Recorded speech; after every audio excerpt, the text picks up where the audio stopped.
like an hour into it, I wanted to be like, why are y'all doing this to me? Please. They were breaking me down like that. You give me a vibe and a feeling like one I won't ever see again.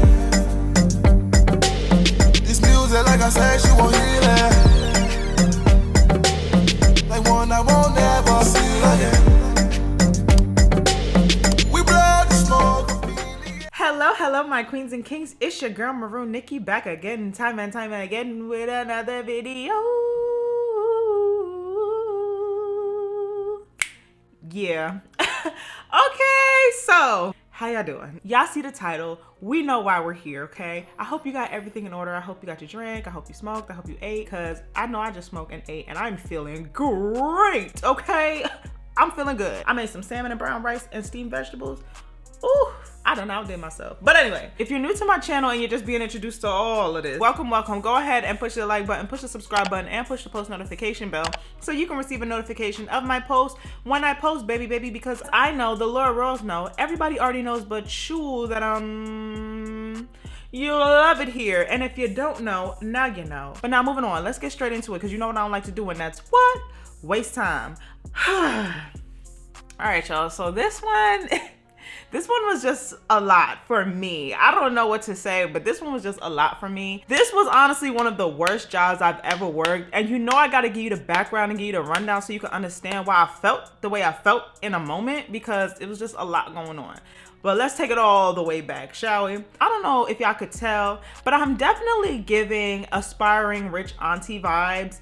When it comes to me and kids, I don't know, I just don't see myself having kids anytime soon. I'm trying to do me, I'm trying to live my life, and it's nothing towards people who have kids at this age or earlier, but it's just not for me. Now, I came to this conclusion a long time ago. I knew from like a younger age that I didn't want to have kids anytime soon, especially when my oldest sister gave birth to my niece. And I don't know what it was about her getting ripped open from childbirth and like walking around in a diaper and being in pain and she couldn't pee right and all types of stuff like that, that just like turned me off. But bitch, that shit turned me off. Like, I'm sorry. When I was in the hospital room with her and I saw that, like her waddling around and oh my God, I was like, me in childbirth? You don't gotta worry about me, baby. You do not have to worry about me. So kind of like moving forward, like, yo, I'm sorry, I was not really trying to have no kid. Like, I don't want to have no child. I know y'all saw my pregnancy story time where I did say that I was planning to keep my child and everything like that. That was a situation that just kind of happened. So I just came to terms with the fact that I was gonna keep the baby, but in all reality, that was not the goal. That was not the plan, okay?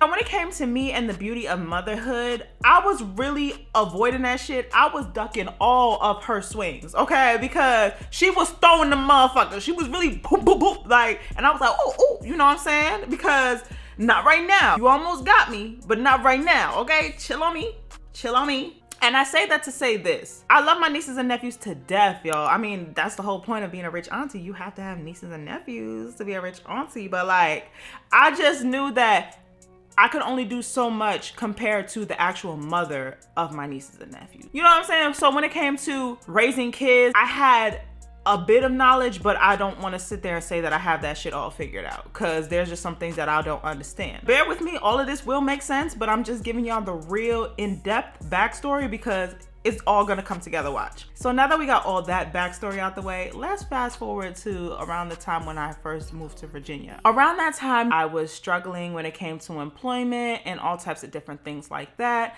I did get a job at a call center, but before that, I had to struggle and try to find a job, and it was a little hard. Y'all, I was on Craigslist, I was on Indeed, I was everywhere shooting out applications. So when I started looking for jobs, I was hunting them down like a mad woman. If they even gave a small detail that would insinuate where their location was at, I was skipping over the Craigslist post and trying to find the location on my own and tackle that shit head on. I was literally failing at finding administrative and office jobs. I was failing at finding managerial positions, all of those stuff that was relevant to my experience on my resume. I was like, you know what? It might be time to look in other places that I normally wouldn't look, because baby, the funds is low. And My stomach don't wait for no mans. We gotta eat. So when I tell you I was striking out when it came to jobs, these places were telling me that I was overqualified or that the job doesn't pay as much as I'm used to making. So I was at that weird point where I have enough experience to make good money, but I don't have enough experience to match what types of jobs were making the money that I was making in Jersey, because it's Virginia, so the pay is different. I was pretty much taking anything that I could get. Now I start expanding and looking at different positions. And I come across this job at a daycare. The hours that they wanted were great. The pay was not good, but I couldn't complain because, like I already told y'all, like I came to Virginia with no money and no plan. All I had was God and the gift of gab, and I ended up where I ended up. So I was gonna take the job that was paying because that hourly was way better than $0.00 an hour, okay? But when I found out where the location was, I called up and I tried to see if I could come in for a job. I was so excited because this is the first time that I was having an interview in a while. The job was about like, what, 20 minutes, 30 minutes away from where I was staying at. And I didn't even care because as long as I had a car, I was gonna get to where I needed to get to make the money that I needed to make. I didn't give a fuck. When I walked into the daycare, they was looking at me like I was lost. Like, you know, it just felt weird because I felt like it was a little strange. Everybody was kind of giving me eyes, and then, you know, I'm like the only black girl in there. So I'm just sitting here like, okay, let's not make this weirder than it needs to be. I'm here for the bread and the bread alone. I walk up to the lady at the desk and I was like, hey, I am here for an interview. And she was like, you're here for an interview? And I was like, yeah. She was like, what's your name? And I told her my name. And she was like, oh, wow, you do not sound like how you look. And I was like, what does that mean? She said, I just had a different visual in my mind is all. I really think she had a problem with the fact that, I'm black. But I didn't care. I already came to terms with this because I was living in a town in Virginia that I only saw one black person. And like when I saw them, I was like, oh my God, there's more of us. I was so confused because compared to Jersey, Central Jersey at that, where it's heavily diverse, and to be honest with you, I'm not used to seeing all these white people and nobody else. Y'all don't have any other race or ethnicity here besides y'all? Like that shit is crazy. I just wasn't used to seeing all of that. Like I think that really threw me off. So I could already tell that this is what it was because I was always getting strange looks at the gas station, or I was always getting strange looks every time I go around. And you know, they open carry. Sometimes people would look at me and like tap their gum, but they usually be having that flag. Let's just say it like this. I definitely didn't feel safe, okay? So I already knew that me being black was like an issue, but to be honest with you, it don't really matter because bitch, you're a worker. You're not the boss. So you can feel how you feel about me, but I still need to talk to the person that does my payroll. You know what I'm saying? So I didn't really let it faze me like that because I'm not gonna write off every single person in the establishment just because one person doesn't fuck with me, because it could be completely different. And it was. When I met the lady that was in charge, she did not give me that vibe. She was very welcoming and very nice. But at the same time, she was kind of feeling me out like, are you even ready for this job? Like I said, I haven't really worked with kids like that. So it was just a lot she was telling me and a lot to take in. When she asked me to elaborate a little bit more about the experience that I had working with children in the past, you know, I did kind of tweak it. You know what I'm saying? I did say like, I have experience with kids and, you know, I did that, but I made it seem a little bit more recent because y'all, I was broke. I'm gonna say what I need to say to get this job. I need some coin and I need it pronto, okay? So then she told me, perfect, I want you to start right away. Then she kind of reiterated that the pay was gonna be what it was and it's not negotiable. I think it was like between $8 to $10 an hour. And I was so used to making way more than that. But like I said, I needed the money and I needed it now. So I was willing to tolerate that. But I was just kind of like, girl, just give me the money now. Can I get an advance? Because I already know I'm gonna do the job and I'm gonna do it well. She told me that I needed to have some certifications and things like that before I could start working. When I get that all figured out, she was going to have me get with the girl that just brought me in and we were gonna figure out where to go from there. So I was like, oh Lord, y'all about to put me with this little racist girl, but all right. I don't got time for her, but you know what? I'm just gonna let it rock because I really don't have time for that. I'm here for the coin, like I said. Make sure that my money's on time. She's not the one doing the payroll, right? Okay, so I don't really have much to worry about. Honestly, I didn't even give a fuck because I be unbothered around racist people like, who gonna check me?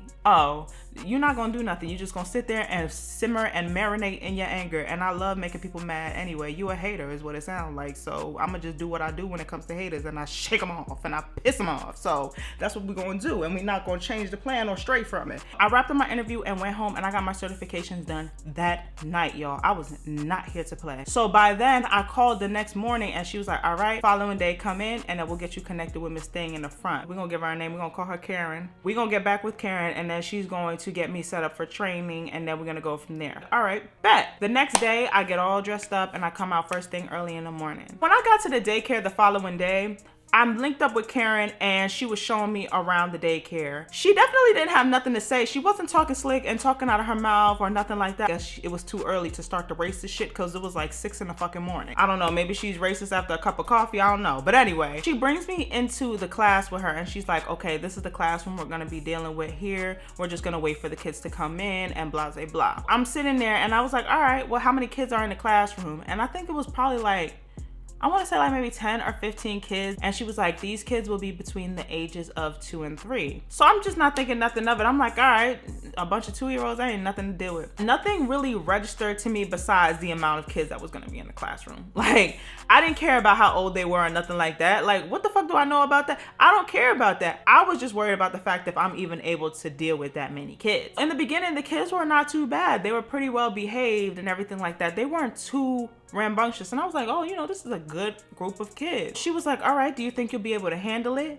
And I'm sitting there like, yeah, I think I can handle it. And she was like, okay, I'll be leaving you here for the rest of your shift and you can leave at 12. It was around like what, 8 o'clock, 9 o'clock. I was like 3 to 4 hours. That amount of time with these kids, that's nothing. It's gonna be a breeze. Y'all, I have never been wrong about anything more than I was wrong about this. I feel like she set me up for failure. Let's be real. She set me up for failure because as soon as she left out that classroom, these kids started wilding. I don't know what the fuck happened or what changed, or they just knew like, let me unleash. I don't know if this was like some daycare hazing tactic. I don't know what was going on, but all I knew was that I was stressed. Your girl was stressed with a capital T at the end, okay? I didn't know what the fuck was going on. One kid starts progressively getting louder and louder, and then the following kid just starts matching their energy, and the next kid starts running around, the other kid starts screaming, the other kid, we got a kid pissing all over the fucking walls and the floors, we got kids throwing toys, jumping up and down, we got kids beating on each other with blocks, and it was just, oh my God. Y'all, these kids were just so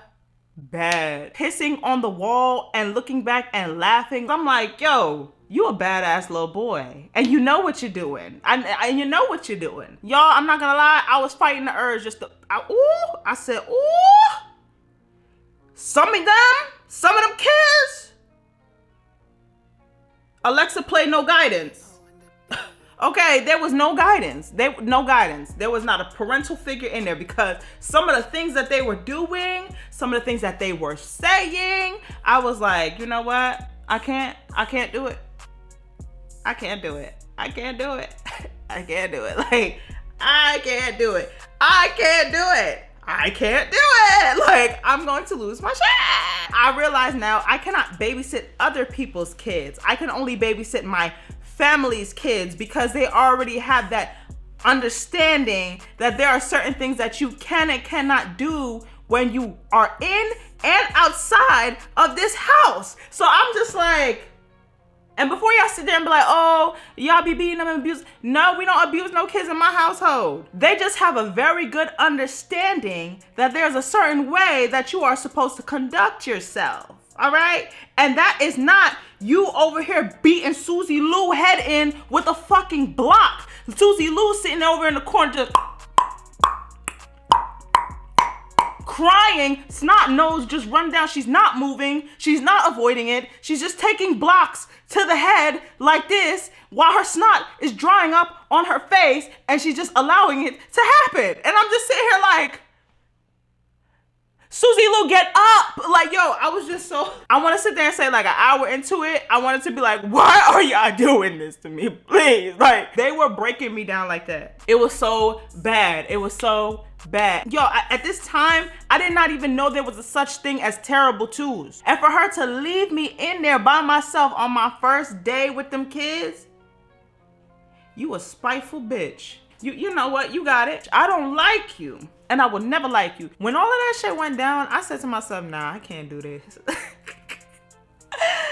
You have me fucked up. You have me fucked up. Okay, I'm not doing it. I told her, I was like, hey, can I use the bathroom real quick? And when I told her I was going to the bathroom and we swapped out, I never came back. I got the fuck, okay? I got in my car and I didn't look back. Bitch, if you thought I didn't want to have kids before, oh, I definitely didn't want to have kids now, okay? Trust and believe me. The lady that hired me, she tried to call me and ask me what happened and asked me if I wanted to come back. And she was leaving me voicemails, but I just honestly didn't have nothing to say. Like, yo, them kids scared me straight up out of there. Like, the lady set me up for failure. I'm just not built for that. I'm not built for daycares. A lot of them kids did not have no type of fucking home training. All right, we just do it a little differently over here. Okay, we just do it a little bit differently. All right, no shade to how anybody raises their kids. But some people don't be knowing how to raise their kids. That's when I realized for sure, like, when it comes to me watching other people's kids, I can't do it. Like, I just can't do it. It's just definitely different from how I grew up and how it is in my household. The terrible twos that I witnessed was not those type of terrible twos. When my nieces and nephews were in their terrible twos, it wasn't like that. It was never like that. So I don't know if times have changed. I don't know if I don't know what happened, but I couldn't deal. I could not deal. You don't gotta worry about me. If it comes to me and the daycare, if anybody ever asks me if I want to babysit or watch anybody's kids, you gonna hear a no, no, no, no, no, no, no, no, no, no. I know that I'll be able to have a little bit more patience with my own kids, but after all of that I witnessed, especially Miss Susie Lou. I just gave her a random name because she definitely looked like a cute, adorable little Southern Belle child. Like Miss Susie Lou, she was just, poor baby. I feel like she had a concussion after that and she was used to it. I have never seen nobody sit down and allow somebody to beat them over the head over and over again. And even though I kept trying to stop the little boy, he just kept coming back and continuing to beat her. I think that's the one that had me like, I can't do this. Like, that's the one that broke me, because it was like, you beating on this little girl made me want to spank you. Like, I'm sorry. Because it's like, yo, why are you not understanding that you can't do that? Where are you learning this from? Because he was so accurate with each strike. Like, that's when I knew. I thought I was gonna have a breakdown, because I was like, if this girl gets seriously hurt because of me, I'm gonna feel like complete shit, because she was under my care and under my supervision, and she's about to get a concussion and probably start bleeding in a second. He keep beating her with the corner sharp piece of the look, I can't. That shit was just sad. Like, I couldn't do it. That shit was sad as hell. It was just too much going on. I'm sorry. Never again. And that lady that did that, she knew what she was doing. That little spiteful racist bitch. She knew what she was doing. She set me up for failure. She set me up for failure. She sure did. So y'all, that's the end of my story time. I hope that you like this with a more in-depth lead up, because a lot of y'all have requested longer story times. You guys say that I'm leaving out details. It's too short. You can't really get into it and enjoy it because it's such a short and quick story time. I just need y'all to understand that every video doesn't cater to just your audience.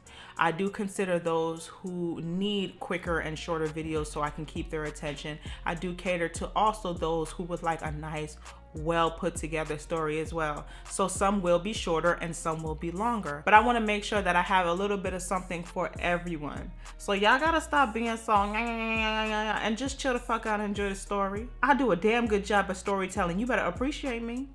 Shit. Anyway, y'all, I'm done here. I think I have talked enough. Don't forget to like this video. Make sure you comment and share it with your friends. And if you haven't already subscribed to this video, make sure you follow me on my socials. Give me a little Instagram follow, a little Twitter follow, you know what I'm saying? Like a little something here and there. My queens and kings, you know what I want you to do, and that's what? Stay blessed and stay royal, and I will see you in my next video. Bye-bye.